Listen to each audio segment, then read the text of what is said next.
السلام علیکم ورحمۃ اللہ وبرکاتہ۔ جو عادل صاحب کہہ رہے تھے کہ میں ڈاکٹر ہوں MBBS، میرا انٹروڈکشن یہ ہے کہ میں نے کلشی یونیورسٹی لاہور سے BEMS bachelor of eastern medicine and surgery جو ہے وہ 2017 کے اندر کمپلیٹ کیا تھا۔ اس کے بعد میرا MPhil جو ہے وہ مولیکولر پیتھولوجی کے اندر FC کالج یونیورسٹی لاہور سے میں نے کیا، اور اس کے بعد PhD پیتھولوجی یواس یونیورسٹی کے اندر جو ہے وہ کی۔ تو میں حکیم ہوں، ڈاکٹر اس وجہ سے لگاتے ہیں کہ PhD ہوں۔ تو میں الحمدللہ BMS گریجویٹ ہوں کلشی یونیورسٹی سے۔ ہمارا آج کا جو ٹاپک ہے وہ ہے جی رول آف ہجامہ therapy in management of diseases.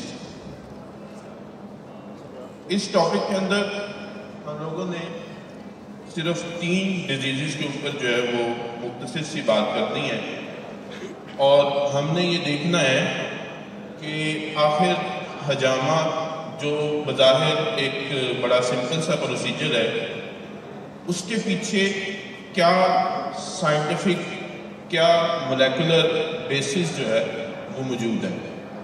اس حوالے سے سب سے پہلے میں بات کرنے لگا ہوں سپورٹیو رول آف ہجامہ ان کینسر ٹریٹمنٹ۔ یہ الفاظ پہ ذرا غور کیجئے گا، میں نے کہا ہے سپورٹیو رول آف ہجامہ ان کینسر ٹریٹمنٹ۔ میں نے خالی کینسر کا ٹریٹمنٹ آپ کو نہیں بتا دیا ہجامہ، وہ نہ ہو کہ اس کے بعد پتہ لگے کہ ہجامہ سے کینسر کا علاج شروع ہو گیا ہے۔ میں آپ کو بتانے لگا ہوں سپورٹیو رول آف ہجامہ ان کینسر ٹریٹمنٹ۔ کینسر کیا ہے؟ ایک سے 2 منٹ میں اس کے بارے میں بتا کے اس سے آگے چلتے ہیں ہم۔ کینسر جو ہے وہ uncontrolled division of the sale ہے، یعنی جب سیل کی تقسیم قابو سے باہر ہو جاتی ہے تو اس کو کینسر کہا جاتا ہے۔ اور وہ کس وجہ سے ہوتی ہے؟ اس میں ایک وجہ یہ بھی ہے کہ جو سیل سائیکل کو کنٹرول کرنے والی چیکر پروٹینز ہیں، اس کو بنانے والے جینز کے اندر اگر میوٹیشن آ جائے، جیسے P53 جین بڑا کامن ہے بہت سارے کینسرز کے اندر، اس کی میوٹیشن جو ہے وہ different type of cancer cause کرتی ہے۔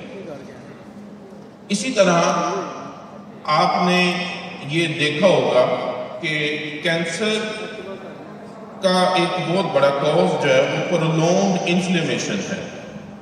اچھا، تو ہم یہ بات کر رہے تھے کہ کپنگ جو ہے ہجامہ یہ کیا کرتا ہے؟ Increase in T regulatory cells اور T helper cell 17 ratio. T regulatory cell special subtype of T cell ہے جس کے ڈفرینٹ فنکشنز ہیں سیل کے اندر اور باڈی کے اندر امیونٹی کے حوالے سے۔ تو ہجامہ کیا کرتا ہے؟ T ریگولیٹری سیل اور T ہیلپر سیل 17 کی ریشو کے اوپر ایفیکٹ کرتا ہے، اس کو یہ انکریز کرتا ہے، اور اس کو انکریز کرنے سے یہ ہوتا ہے کہ پرسن کے اندر امیونولوجیکل ٹولرنس کریٹ ہوتی ہے۔ اچھا، امیونولوجیکل ٹولرنس کا کینسر کے ساتھ بڑا اسٹرانگ ایسوسیشن ہے کہ امیونولوجیکل ٹولرنس جتنی آپ کی اسٹرانگ ہوگی اتنی آپ کینسر سے پریونٹ رہیں گے، اس سے آپ کی جو ہے وہ بچت ہوتی رہے گی۔ امیونولوجیکل ٹولرنس مطلب یہ، چلیں اس کو آگے چل کے جو ہے وہ ایکسپلین کرتے ہیں۔ دوسرا ہجامہ یہ کرتا ہے کہ یہ lose expression of T-BET which means low number of inflammatory cytokines produced by T helper 1 cells۔ تو T helper 1 cells کے اوپر یہ ایفیکٹ کرتے ہوئے جو انفلیمیٹری سائٹوکائنز ہیں جس کے اندر انٹرلیوکنز آتی ہیں، TNF الفا آتا ہے، ان سائٹوکائنز جو ہے اس کو یہ ڈکریز کرتا ہے۔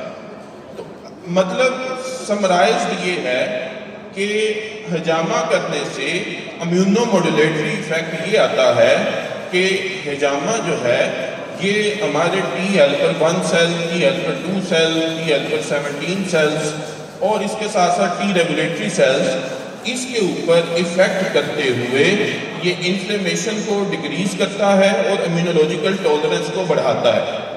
یہ دونوں کام انفلیمیشن کو ڈکریز کرنا اور اس کے ساتھ ساتھ جو ہے امونولوجیکل ٹالرنس کو بڑھانا، یہ آپ کے پاس جو ہے وہ کینسر کے پریونشن کا کام کر رہا ہوتا ہے، ٹھیک ہے۔ اس کے بعد نیکسٹ سیکنڈ تھنگ جو ہے اس کے اندر وہ یہ ہے، اس کے بارے میں سبھی لوگ جانتے ہوں گے، سائکلو آکسیجنیز کوکس 2 انزائم۔ کوکس 2 انزائم کیا کرتا ہے؟ Catalyse the conversion of arachidonic acid into the prostaglandins. Prostaglandins بڑے کامن ہیں، اکثر آپ نے فزیولوجی وغیرہ میں پڑھے ہوئے ہیں۔ تو کپنگ تھراپی جب ہم کرتے ہیں، جب ہم کپ اپلائی کرتے ہیں اور اس کے اوپر ہم ویکیوم کریٹ کرتے ہیں اور ویکیوم کریٹ کر کے ہم نیگیٹو پریشر جنریٹ کرتے ہیں، وہ نیگیٹو پریشر جو ہے وہ 150 to 420 ملی میٹر آف مرکری تک ہوتا ہے۔ اس نیگیٹو پریشر سے یہ ہوتا ہے کہ جو ایکسٹرا سیلولر انوائرمنٹ ہے، جو ایکسٹرا سیلولر انوائرمنٹ ہے اس کے اندر جو ویسٹ مٹیریل ہے اس میں پروسٹاگلینڈنز کے انٹرسٹیشل فلوئڈ کے اندر موجود ہیں، ٹھیک ہے۔ تو حجامہ کرنے سے، کپ لگانے سے جب آپ نے اس کے اوپر جو ہے وہ مائکرو انسیئنس دیے، وہ مائکرو انسیئنس جو ہیں وہ بڑے مائنر سے ہوتے ہیں، 0.1 ملی میٹر تک ہوتے ہیں، ڈیپ انسیئنس کی ضرورت نہیں ہوتی، اور ہم نے نہ آرٹری کو جو ہے نا وہ ٹچ کرنا ہے، نہ وین کو ٹچ کرنا ہے، ہم جسٹ کیپلریز کو رپچر کرتے ہیں، جسٹ اسکن بیریئر کو ریموو کرتے ہیں، کیپلریز کو رپچر کرتے ہیں اور نیگیٹو پریشر کریٹ کرتے ہیں، جس کی وجہ سے جو انٹرسٹیشل فلوئڈ ہے اس کے اندر وہ سبسٹانسز، ایسی چیزیں جو بیماری کا سبب بنتی ہیں، وہ ہم اس نیگیٹو پریشر سے ریموو کر دیتے ہیں، اور اس طرح یہ ڈیزیز کی پریونشن میں ہیلپ کر رہا ہوتا ہے۔ تو یہاں پہ بھی اس ریسرچ پیپر کے اندر بھی انہوں نے یہ ریسرچ کی، انہوں نے دیکھا کہ 60 پیشنٹس کے اوپر یہ جب ویٹ کپنگ اپلائی کی گئی تو ان کے بلڈ کے اندر پروسٹاگلینڈن E2 کا لیول جو ہے وہ موجود تھا، جس کا مطلب یہ ہے کہ یہ ایک طرف تو پین کو کم کر رہا ہے، دوسرا پروسٹاگلینڈن کا ایکسکریشن جو ہے وہ پین کو بھی کم کر رہی ہے، دوسرا حجامہ جو ہے یہ نیچرل انڈورفنز باڈی سے ریلیز کروا رہا ہے، اور اس طرح سے یہ پین کو اور کینسر کو ٹھیک کرنے میں ہماری ہیلپ کر رہا ہے۔ اس کے بعد ہے جی سیکنڈ ہماری ڈیزیز، ہم نے کینسر کے اندر اس کی ایسوسیشن ڈسکس کی ہے۔ ہماری سیکنڈ ڈیزیز ہے رول آف حجامہ in hypertension, high blood pressure. آپ میں سے کتنے سارے لوگ کپنگ تھراپسٹ بیٹھے ہیں جو حجامہ کی پریکٹس کرتے ہیں، اور آپ کی یہ پریکٹس میں بات شامل ہے کہ حجامہ جو ہے اس ہائپر ٹینشن کے ٹریٹمنٹ کے طور پر اس کو آپ یوٹیلائز کرتے ہیں اور آپ کو پازیٹیو ریزلٹس ملتے ہیں۔ اس بلڈ پریشر کو، ہائپر ٹینشن کو کنٹرول کرنے کے پیچھے جو سائنس ہے وہ کیا ہے کہ جو کپنگ تھراپی ہے یہ جو بلڈ ویسلز کے سیلز ہیں جس کو ہم اینڈوتھیلیل سیلز کہتے ہیں، یہ اس کو سٹیمولیٹ کرتا ہے، اور اینڈوتھیلیل سیلز جو ہیں وہ نتیجے کے طور پر نائٹرک آکسائڈ گیس ریلیز کرتے ہیں۔ اب نائٹرک آکسائڈ گیس جو ہے یہ کیا کرتی ہے؟ یہ ویزو ڈائلیشن کرتی ہے، یہ ویسکولر ریزسٹنس کو کم کرتی ہے، یہ پلیٹلیٹس کی ایگریگیشن کو روکتی ہے۔ تو اگر یہ پلیٹلیٹس کو اکٹھا ہونے سے روک رہی ہے تو اس کا مطلب ہے یہ تھرومبس بننے کو بھی روک رہی ہے، ٹھیک ہے۔ اس طرح سے حجامہ جو ہے وہ اپلائی کرنے سے جب نائٹرک آکسائڈ گیس ریلیز ہوتی ہے، اور اس کی تھیوری موجود ہے باقاعدہ، یہ پریزنٹیشن جس کو چاہیے ہوگی اس کے بعد اس کو فارورڈ بھی کر دی جائے گی، جس کو بھی چاہیے ہوگی، اس میں ریفرنسز بھی موجود ہیں۔ اب ہم بات یہ کر رہے ہیں کہ نائٹرک آکسائڈ کیا کرتی ہے کہ وہ بلڈ سرکولیشن کو انہانس کرتی ہے، ویسکولر ریزسٹنس کو کم کرتی ہے، پلیٹلیٹس کی ایگریگیشن کو روکتی ہے، اور سموتھ مسل کو ریلیکس کرتی ہے۔ تو مطلب یہ ہے کہ وہ اس کے ریزلٹ کے نتیجے کے طور پر کیا ہے کہ یہ بلڈ پریشر کو ڈکریز کرنے میں ہیلپ کرتی ہے۔ اچھا، آرجینین مائنوسائڈ ہے، یہ آکسیجن کے ساتھ ایکشن کرتا ہے، سٹرولین ریلیز ہوتا ہے، نتیجے کے طور پر نائٹرک آکسائڈ گیس جو ہے وہ ریلیز ہوتی ہے، اور یہ سارے فیکٹس جو میں ابھی آپ کو بتا چکا ہوں کہ ویزو ڈائلیشن کرتی ہے، اسموتھ مسل کو ریلیکس کرتی ہے، پلیٹلیٹس کی جو اڈیرنس ہے, ایگریگیشن ہے, اس کو یہ انہبٹ کرتی ہے.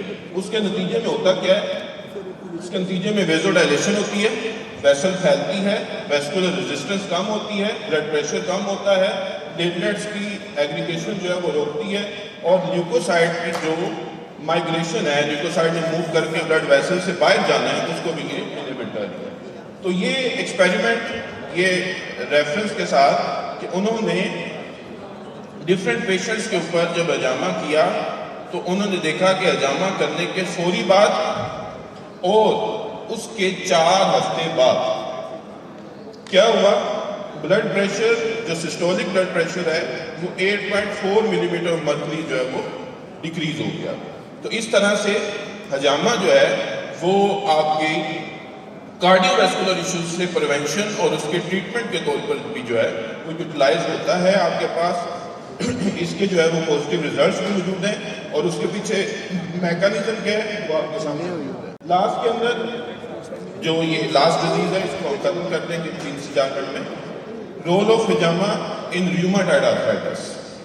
ریوماٹائڈ آرتھرائٹس جس کو ہم گنٹھیا کہتے ہیں, گنٹھیا جو ہے یہ ایک آٹو امیون ڈیزیز ہے. آٹو امیون ڈیزیز یہ ہوتی ہے جس میں آپ کی اپنی امیونٹی آپ کے اپنے باڈی کے سیلز کے اوپر یہ اٹیک کر دیتی ہے. ٹھیک ہے, آپ کی اپنی قوت مدافعت آپ کے سیلز کو as a non cells recognise کرتے ہوئے وہ یہ سمجھتی ہے کہ یہ باہر سے ہیں اور اس کے اوپر اٹیک کر دیتی ہے, جس کے نتیجے میں ڈیزیز ڈیولپ ہوتی ہے جن کو ہم آٹو امیون ڈیزیز کہتے ہیں. ڈاکٹر صاحب بیٹھے ہیں, آٹو امیون ڈیزیز کا ابھی تک کوئی ٹریٹمنٹ نہیں ہے, مینجمنٹ ہے. جیسے ریومیٹائڈ آرتھرائٹس ہے تو اس میں بھی اینسرز دیتے ہیں, امیونوسپریسنٹس دیتے ہیں, اسٹیرائڈز دیتے ہیں. اسٹیرائڈز امیونوسپریسنٹ ہوتے ہیں, وہ امیونٹی کو ڈیکریز کرتے ہیں, اور اس کے ساتھ ساتھ جو ہے وہ اینٹی انفلیمیٹری رول ہوتا ہے ان کا. اسی طرح اینسرز دی جاتی ہیں. اب یہاں پہ بڑی مزے کی بات یہ ہے کہ یہ ریومیٹائڈ آرتھرائٹس اور اس کے ساتھ ڈفرینٹ آٹو امیون ڈیزیزز, اس کے اوپر حجامہ کس طرح سے افیکٹ کرتا ہے. ریومیٹائڈ آرتھرائٹس جو ہے اس کے 2 کازیٹیو پیتھولوجیکل سبسٹانسز جو بیماری کا سبب بننے والے مالیکیول ہیں, وہ 2 کون سے ہیں؟ اس میں سولوبل انٹرلیوکن 2 آ رہا ہے اور ریومیٹائڈ فیکٹر. آپ کو پتا آر اے فیکٹر ہم چیک کرواتے ہیں گٹھیا کے مریضوں کا, آر اے فیکٹر اور سولوبل انٹرلیوکن 2 ریسپٹر. اچھا, یہ 2 کیا ہیں؟ یہ کازیٹیو پیتھولوجیکل سبسٹانسز ہیں جو کہنے کے سائن اینڈ سمپٹمز کا جو علامات ظاہر ہونے کا سبب بن رہی ہیں ریومیٹائڈ آرتھرائٹس کے اندر. اب حجامہ اس کے اوپر کیا افیکٹ کرتا ہے؟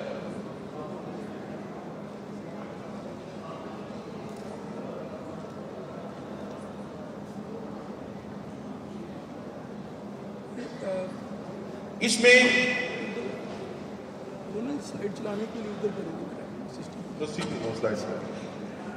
یہ ڈائیگرام دیکھیں, اس کو تھوڑا سا جو ہے وہ جواد صاحب نے بھی ایکسپلین کیا تھا کہ یہ ہماری جو ہے وہ بلڈ ویسل موجود ہے اور یہ اوپر سکین بیریئر ہے, نیچے آٹو امیون اینٹی باڈیز موجود ہیں.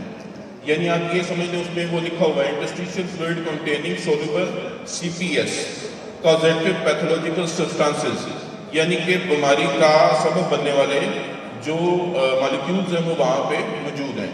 تو جب ہم یہاں پہ کپ اپلائی کرتے ہیں, اوپر سے اسکن بیریئر کو ریموو کرتے ہیں, نیگیٹو پریشر کریٹ کرتے ہیں, تو اس کے نتیجے میں کیا ہوتا ہے کہ یہ جو پازیٹیو پیتھولوجیکل سبسٹانسز ہیں یہ وہاں ہماری باڈی سے ریموو ہوتی ہیں. ٹھیک ہے, اور جب یہ باڈی سے ریموو ہوتی ہیں تو آبویسلی جو ڈیزیز ہے اس کے سمٹمز کو ڈکریز کرنے میں یہ ہیلپ کر رہی ہوتی ہے.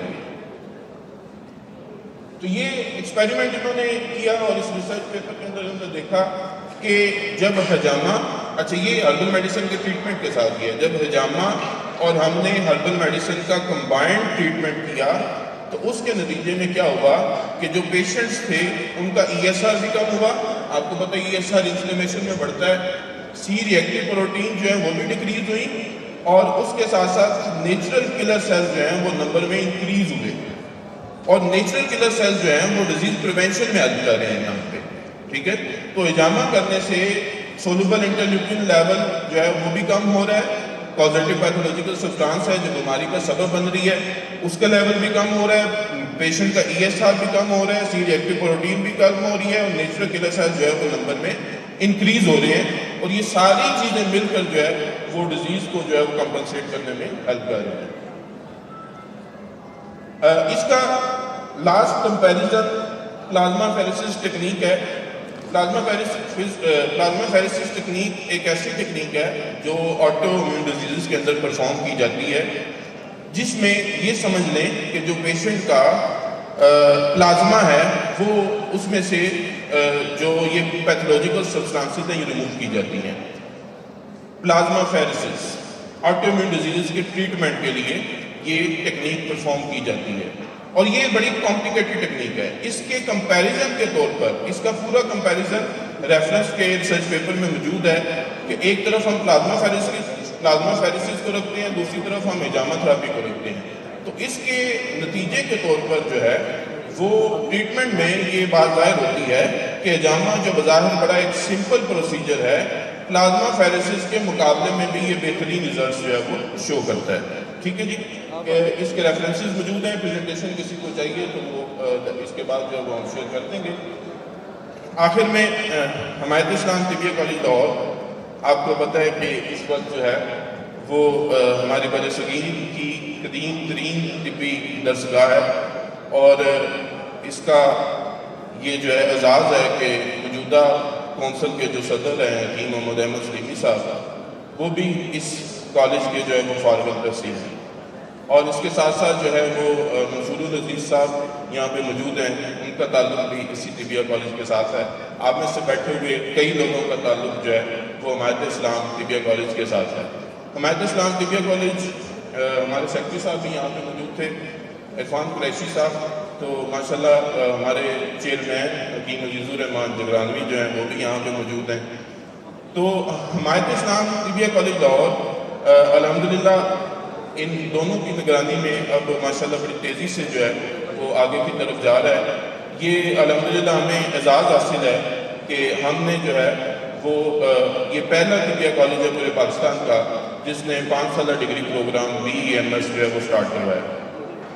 اس کے ساتھ ساتھ یہ پہلا طبیہ کالج ہے جس نے فیڈرل بورڈ سے افیلیشن لی سب سے پہلے، اور IUSM جو ہے اس پروگرام کو سٹارٹ کروایا۔ تو اس وقت ہمارے پاس جیسے ابھی میرے سے پہلے لوگ آپ کو بتا رہے تھے کہ ہم نے اس کے علاوہ کما کی ٹریننگ کے لیے شورٹ کورسز بھی جو ہے وہ سٹارٹ کروائے ہوئے ہیں، جس میں ہجامہ کا کورس ہے، آکوپنکچر کا ہے، لیس تھراپی، وینس سیکشن کا ہے۔ اس کے ساتھ ساتھ جو ہے وہ ڈرگ مینوفیکچرنگ، جواد گل صاحب جو بھی یہاں پہ پریزنٹ کر رہے تھے، یونانی میڈیسن مینوفیکچرنگ کے حوالے سے یہ ٹریننگ زیادہ کروا رہے ہیں۔ آکوپنکچر کے حوالے سے ابھی ڈاکٹر شفیق صاحب آپ کے سامنے آئیں گے، تو یہ آکوپنکچر کی وہاں پہ جو ہے وہ ایجوکیشن دے رہے ہیں۔ بقاء اللہ صاحب یہاں پہ تشریف فرما ہیں، ان کی پریزنٹیشن بھی آپ سنیں گے وینس سیکشن کے اوپر، لیس تھراپی کے اوپر، تو وہ بھی الحمدللہ حمایت اسلام طبیہ کالج لاہور کے اندر جو ہے وہ اس وقت اس کی ٹریننگ دے رہے ہیں۔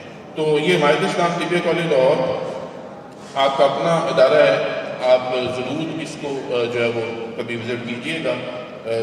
اپنے جو ہمارے پرانے گریجویٹس ہیں ہم ان کو موسٹ ویلکم کرتے ہیں کہ کبھی بھی ہمارے پاس جو ہے وہ ضرور وزٹ کیجئے۔ Thank you so much.